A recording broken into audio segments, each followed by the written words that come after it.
আমাদের জুলাইকে কক্ষিগত করে বিভিন্ন মহল তাদের ব্যক্তি স্বাধীনতা বা দলীয় স্বাধীনতা হাসিলের চেষ্টা করছে।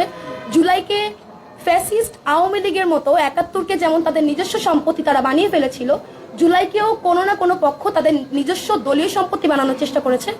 আমি জুলাইয়ের সেই সাধারণ মেয়েটা, সেই অরাজনৈতিক মেয়েটা যে কিনা নিজের বিবেক এবং অন্যায়কে দেখে থাকতে না পেরে এই আন্দোলনে যোগদান করা। আন্দোলনের পর আমার যে স্বাভাবিক কার্যক্রম, আমার সমাজসেবা, আমার মানব সেবা, আমার মানুষের জন্য করা কাজ, আমার মানবাধিকার নিয়ে করা কাজ, আমি আমার সেই কাজগুলাই করছিলাম। আপনি বলতে পারেন যে এখন সেই জায়গা থেকে আমি রাজনীতিতে কেন? দীর্ঘ সময় আমি আসলে জেনেছি, আমার অভিজ্ঞতার দরকার ছিল, আমি সেটাকে আহরণের চেষ্টা করেছি।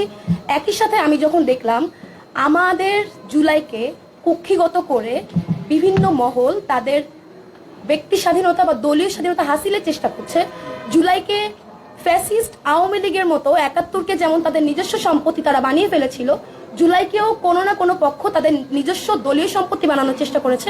তখন আমার মনে হয়েছে যেহেতু আমি এই আন্দোলনের একজন নেতৃত্ব দানকারী, আমার দায়বদ্ধতা আছে পুরো দেশের কাছে। সেই দায়বদ্ধতার জায়গা থেকে আমি রাজনীতিতে আসা এবং আমার জুলাইকে এই কক্ষিগত করা হাত থেকে রক্ষা করার দায়িত্ব তো অবশ্যই আমাদের সবার।